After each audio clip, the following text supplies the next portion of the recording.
नमस्कार, आप देख रहे हैं डीडी न्यूज़। मैं हूं आसिफ गुलाटी गुंबर और ये है आपका अपना शो इकोनॉमी टुडे। तो बात करते हैं घरेलू शेयर बाजारों की, जिसके लिए अगर हम पिछला हफ्ता देखें तो काफ़ी उठक पटक वाला माहौल देखा गया और आज अगर ग्लोबल बाजारों के जो तमाम इंडिकेटर्स हैं वो पॉजिटिव नजर आ रहे हैं। अमेरिकी बाजार जो थे वो एक रेंज बाउंड दायरे में कारोबार करते हुए नजर आए। डॉलर इंडेक्स 2 साल की ऊंचाई पर 107 के ऊपर फिसला। कच्चा तेल 2% उछलकर $74 प्रति बैरल के आसपास कारोबार करता हुआ। अदानी को एक बार फिर बड़ा झटका, कीनिया एयरपोर्ट पावर डील हुई रद्द। ये तमाम अहम ट्रिगर्स हैं जिन पर दिन भर रहेगी आज हमारी नजरें, लेकिन सबसे पहले निगाह डालते हैं इस वक्त की प्रमुख आर्थिक टॉप लाइंस पर। यूके और भारत के साथ मिलकर कई क्षेत्रों में कर सकते हैं दोनों काम देश। केंद्रीय मंत्री पीयूष गोयल का बयान। कुशल पेशेवर, युवा शक्ति, व्यापार के अनुकूल माहौल, कम खर्च और बड़े बाजार के कारण भारत बना आदर्श व्यापारिक केंद्र। पीएफ यूएन अकाउंट को लेकर सरकार ने ईपीएफओ को दिया निर्देश। अब आधार आधारित ओटीपी के जरिए सक्रिय होगा यूएएन नंबर। करोड़ों मेंबर्स को होगा फायदा।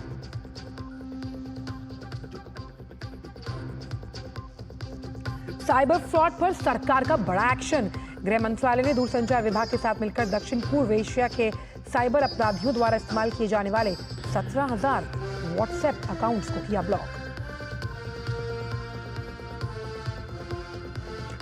और बढ़त के साथ खुले हैं भारतीय शेयर बाजार। शुरुआती कारोबार में सेंसेक्स 155 अंकों की बढ़त के साथ 77,311 और निफ्टी 50 अंक चढ़कर 23,400 पर कर रहा है कारोबार।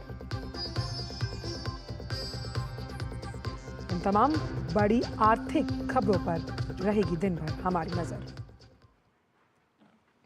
तो शुरुआत करते हैं दुनिया भर के बाजारों की सूरत हाल से और देखते हैं कि गिफ्ट निफ्टी के जो शुरुआती इंडिकेटर्स थे वो किन स्तरों पर थे।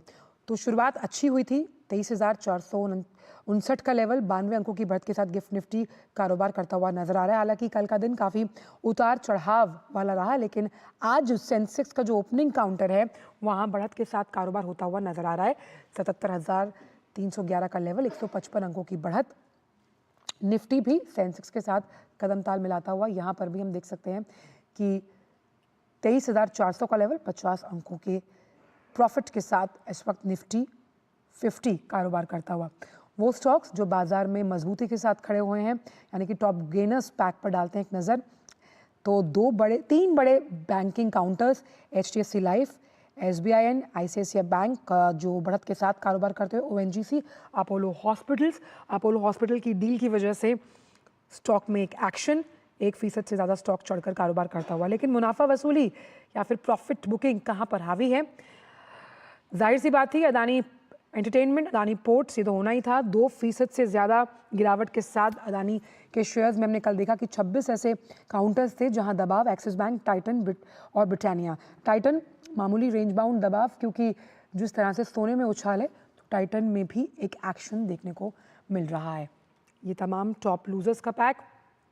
यूएस मार्केट पर भी फ्यूचर्स पर एक रुख दे रहे हैं। तो फ्यूचर्स भी यही इंडिकेट करते हुए कि जैसे डॉलर इंडेक्स अपने उच्चतम स्तर पर था, वहीं डाउ जोन्स फ्यूचर्स भी, S&P 500 और नैस्डैक फ्यूचर्स को अगर हम देखें तो मामूली दबाव, लेकिन S&P 500 और नैस्डैक खास तौर पर जो IT कंपनियों के नतीजे आ रहे हैं यूएस के बाजारों में, उसके दम पर उछलते हुए।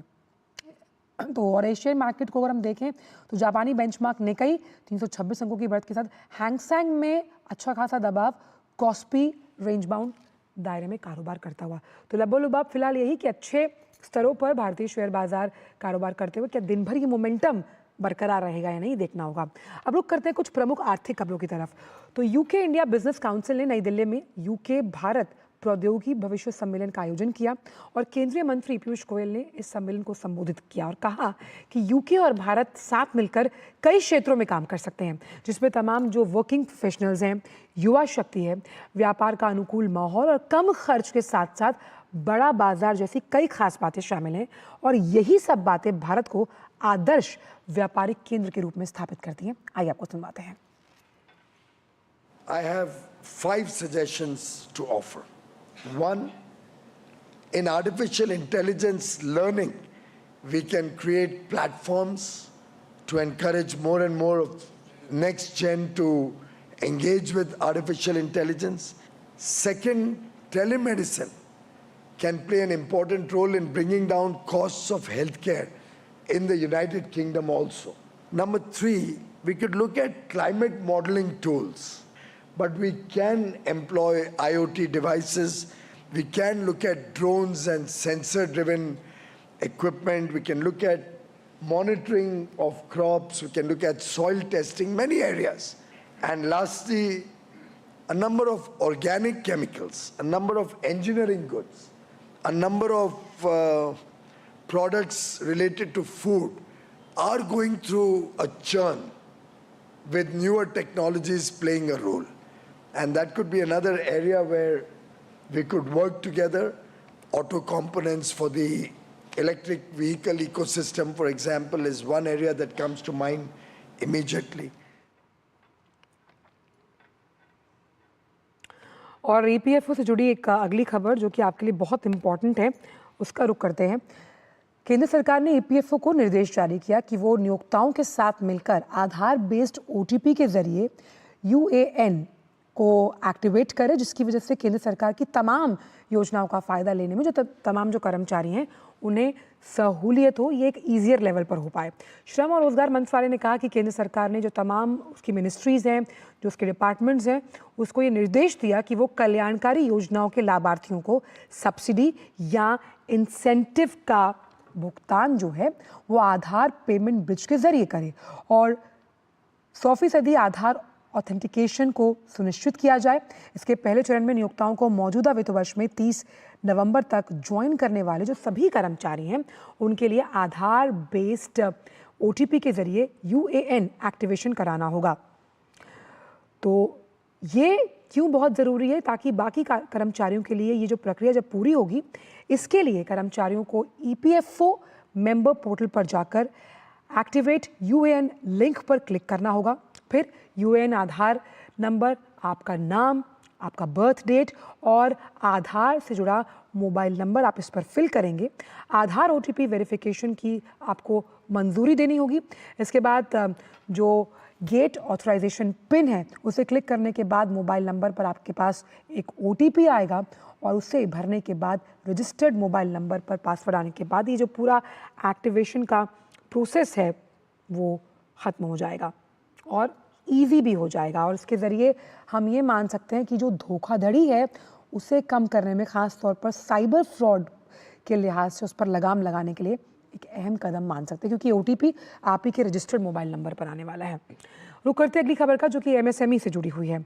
सरकारी पोर्टल उद्यम के मुताबिक भारतीय सूक्ष्म लघु और मध्यम उद्योग यानी कि एमएसएमई द्वारा देश के बीते 15 महीनों में 10 करोड़ से ज़्यादा रोजगार इस सेक्टर से जनरेट किए गए हैं।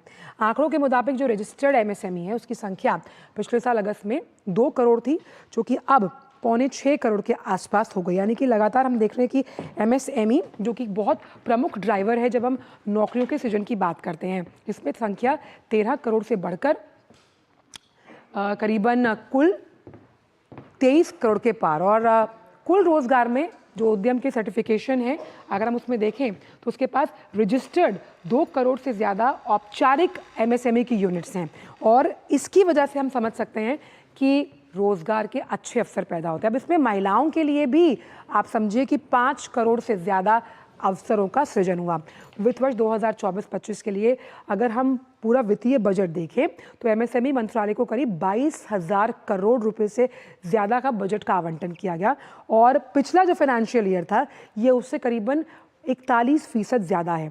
और एमएसएमई को समर्थन देने के लिए बजट में कई ऐसी अहम पहल की गई और तमाम विश्लेषकों का मानना है कि जब हम प्रमुख आर्थिक इंडिकेटर्स की बात करते हैं जो आपकी इकोनॉमी को अलग लेवल पर लेकर जाएं, उसमें एमएसएमई का बहुत इंपॉर्टेंट रोल है, जिसमें मैन्युफैक्चरिंग को टर्म लोन देने की योजना में शामिल किया गया और साथ ही सरकार द्वारा एमएसएमई को सपोर्ट करने के लिए मुद्रा लोन की जो सीमा थी उसे 10 लाख रुपए से बढ़ाकर 20 लाख कर दिया गया।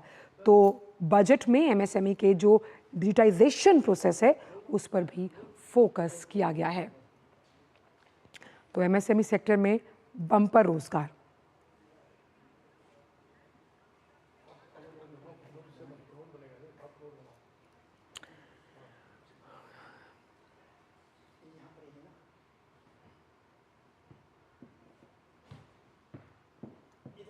तो अभी तक हमने आपको बताया कि यूके और भारत प्रौद्योगिकी भविष्य सम्मेलन ईपीएफओ के सरकार द्वारा निर्देश एमई सेक्टर में रोजगार के बढ़ते अवसर।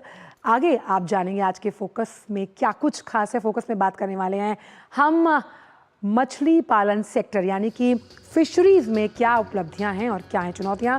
इसे जानने के लिए आप जुड़े रहिए हमारे खास शो इकोनॉमी टुडे के साथ।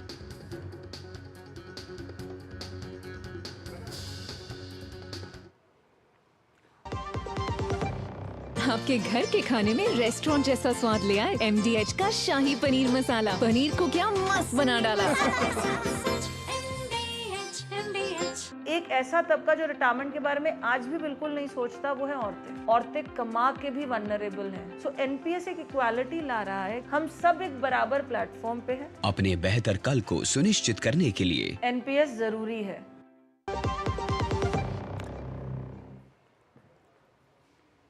इकोनॉमी टुडे में आप सभी का स्वागत है वापस से। और अब बात करते हैं आज के फोकस की।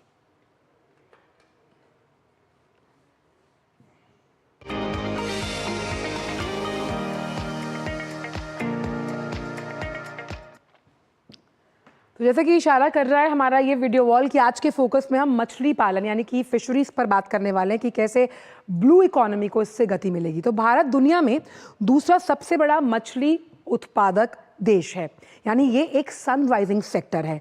अब कैसे सनराइजिंग है? लगभग 30 मिलियन लोग इस मछली उत्पादन को अपने जीवन निर्वहन के लिए इस्तेमाल करते हैं और इस पर सरकार का बहुत बड़ा फोकस है।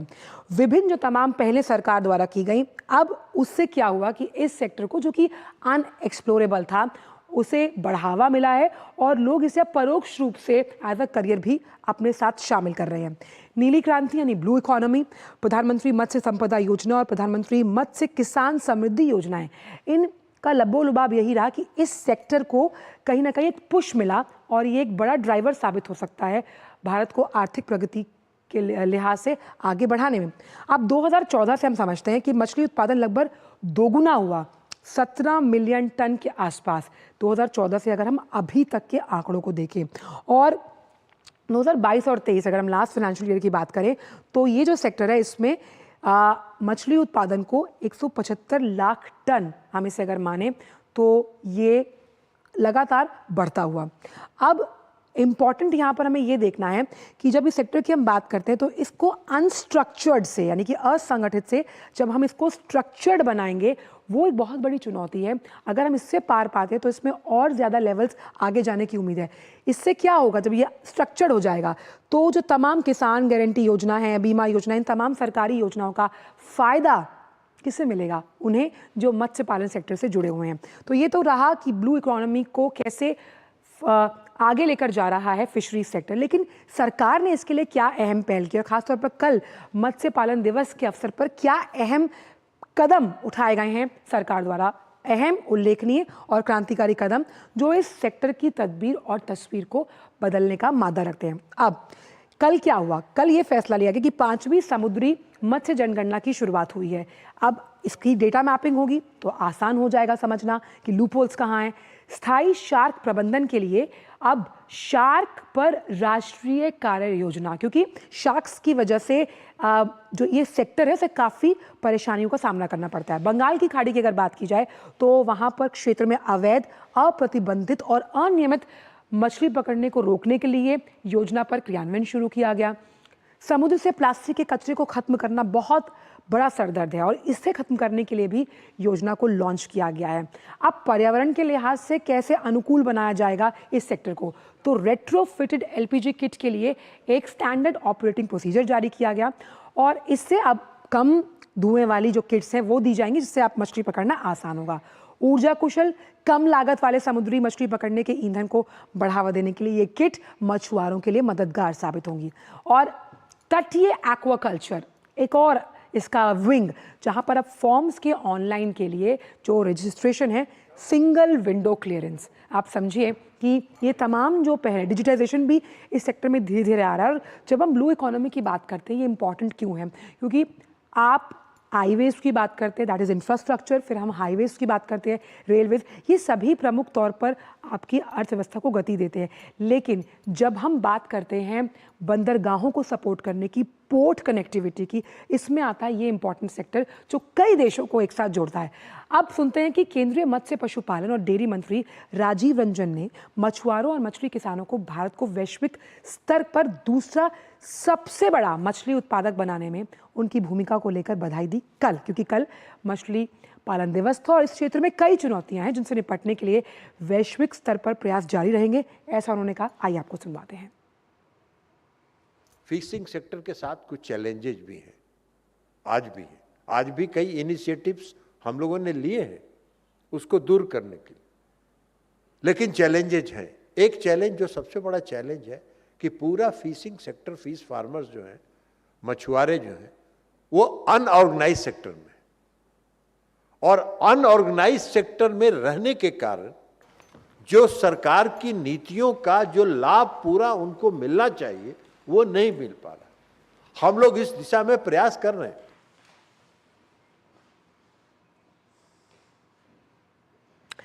और इस विषय पर चर्चा करने के लिए बेहद खास मेहमान हमारे साथ जुड़े हुए हैं। शिशिर सिन्हा साहब वरिष्ठ आर्थिक पत्रकार हैं। शिशिर जी, आपका बहुत बहुत स्वागत है हमारे इस खास शो पर, और बहुत बहुत शुक्रिया इस शो पर आने के लिए, इस कीमती समय निकालने के लिए। पहला सवाल यही है कि जब हम फिशरी सेक्टर की बात करते हैं जिसमें मछली पालन एक बहुत अहम अंग है, कि इसमें विश्व उत्पादन की अगर बात की जाए तो 8% है। ये जो उल्लेखनीय प्रगति है और जिसे सनराइजिंग सेक्टर का नाम भी दिया गया प्रधानमंत्री द्वारा, कितना अहम आप मानते हैं आर्थिक व्यवस्था को और मजबूत करने के लिए?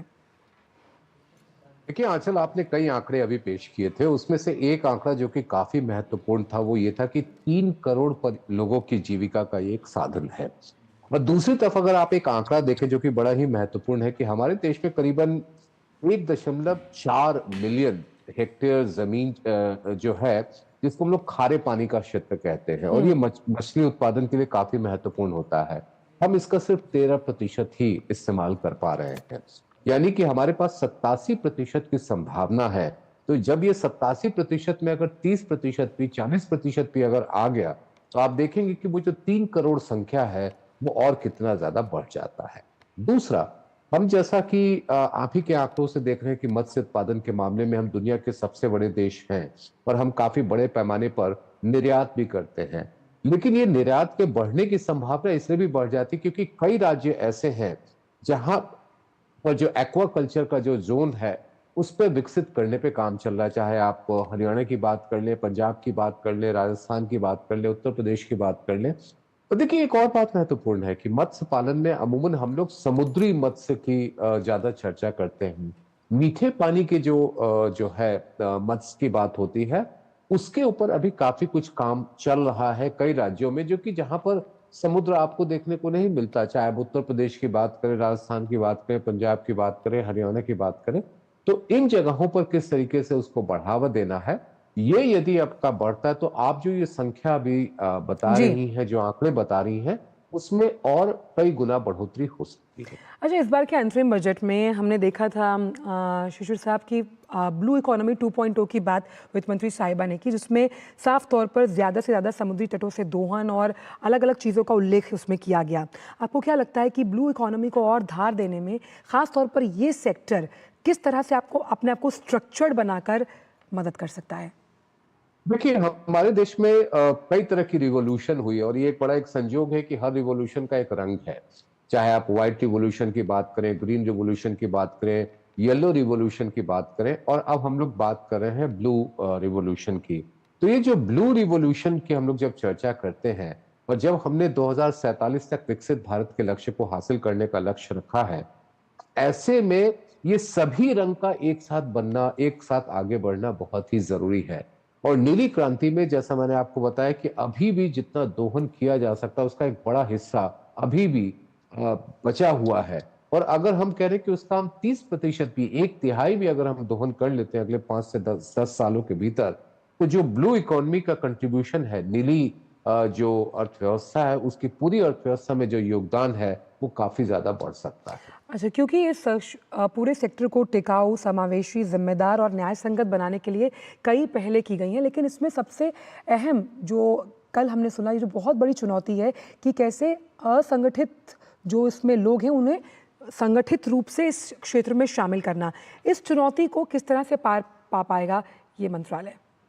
देखिए, आज एक अच्छी बात ये हो रही है कि अर्थव्यवस्था में असंगठित क्षेत्र काफी तेजी से संगठित क्षेत्र में बढ़े, क्योंकि उसके कई फायदे होते हैं। जी। जैसे आप एक छोटा सा उदाहरण मैं आपको देता हूं कि अगर आप कोई निर्यात करना चाहते हैं, वहां पर निर्यात के लिए जो आपकी जरूरी कागजात व्यवस्था है वो तभी आपके लिए आसान हो पाएगी जब आप औपचारिक क्षेत्र में आते हैं।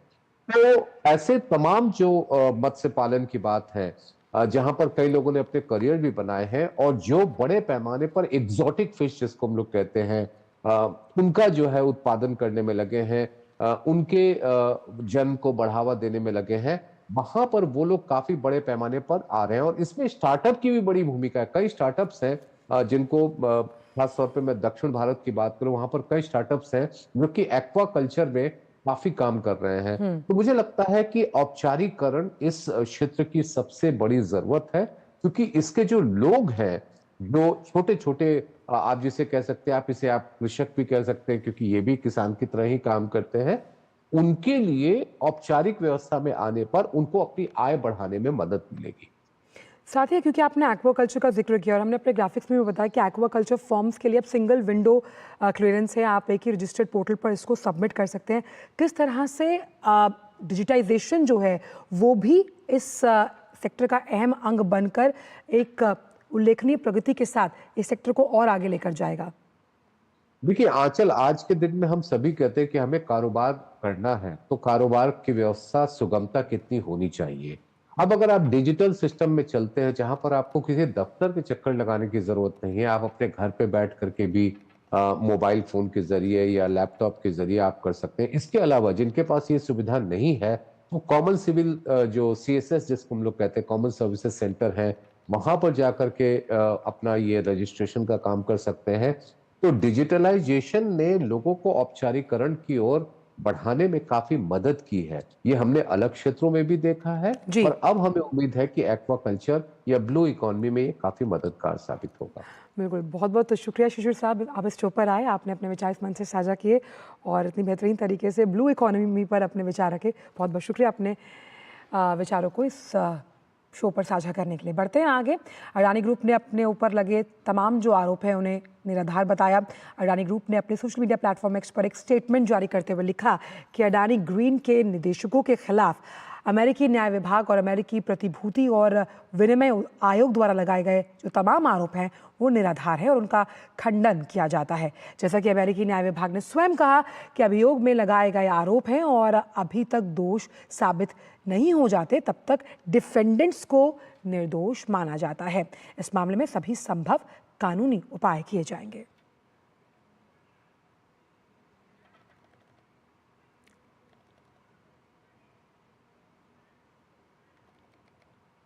और वक्त हो रहा कि हम आपसे विदा लेके जाने से पहले आपको छोड़ जाते हैं कारोबार जगत की कुछ अहम खबरों के साथ। हमें दीजिए इजाजत, लेकिन आप बने रहिए DD न्यूज़ के साथ। नमस्कार।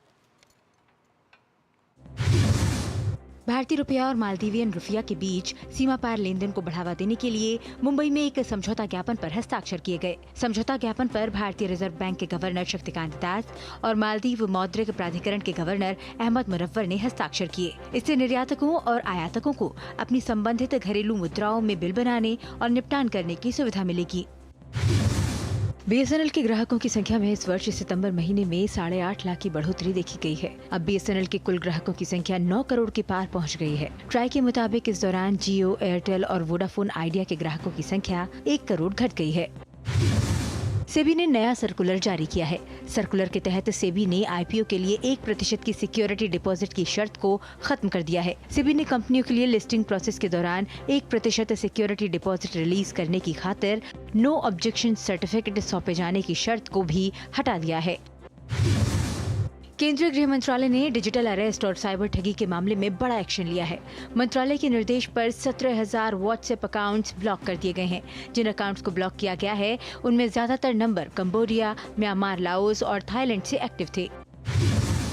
उद्योग संवर्धन और आंतरिक व्यापार विभाग यानी DPIIT ने कर्ज में डूबी रिलायंस कैपिटल को खरीदने के लिए हिंदुजा समूह की IIHL को हरी झंडी दे दी है। IIHL ने 9,861 करोड़ रुपए की बोली लगाकर रिलायंस के अधिग्रहण के लिए सबसे सफल बोलीदाता के रूप में स्थान हासिल किया। NTPC ग्रीन एनर्जी लिमिटेड ने 2 लाख करोड़ रुपए की अक्षय ऊर्जा परियोजनाएं स्थापित करने के लिए आंध्र प्रदेश के नवीन और नवीकरणीय ऊर्जा विकास निगम के साथ करार किया है। संयुक्त उद्यम के तहत आंध्र प्रदेश में 25 गीगावाट की सौर, पवन और हाइब्रिड ऊर्जा परियोजनाएं और 10 गीगावाट क्षमता की पंप पन बिजली परियोजनाएं भी विकसित की जाएंगी। टाटा पावर ने कई रणनीतिक परियोजनाओं के लिए एशियाई विकास बैंक के साथ करीब 425 करोड़ रुपए का करार किया है। इसमें भारत के बिजली बुनियादी ढांचे को बढ़ाने के साथ ही नवीकरणीय और स्वच्छ ऊर्जा को बढ़ावा देने के उद्देश्य से कई रणनीतिक परियोजनाओं पर बाकू में समझौता ज्ञापन पर हस्ताक्षर किए गए हैं। वेदांता लिमिटेड की social initiative branch Anil Agarwal Foundation ने वित्त वर्ष 2023-24 के लिए अपने सामाजिक प्रयासों के तहत 437 करोड़ रुपए खर्च कर भारत के 1 करोड़ 73 लाख से अधिक लोगों की जिंदगी को बेहतर बनाने का दावा किया है। फाउंडेशन की सालाना सोशल इम्पैक्ट रिपोर्ट में 153 प्रभावशाली परियोजनाओं का उल्लेख किया गया है।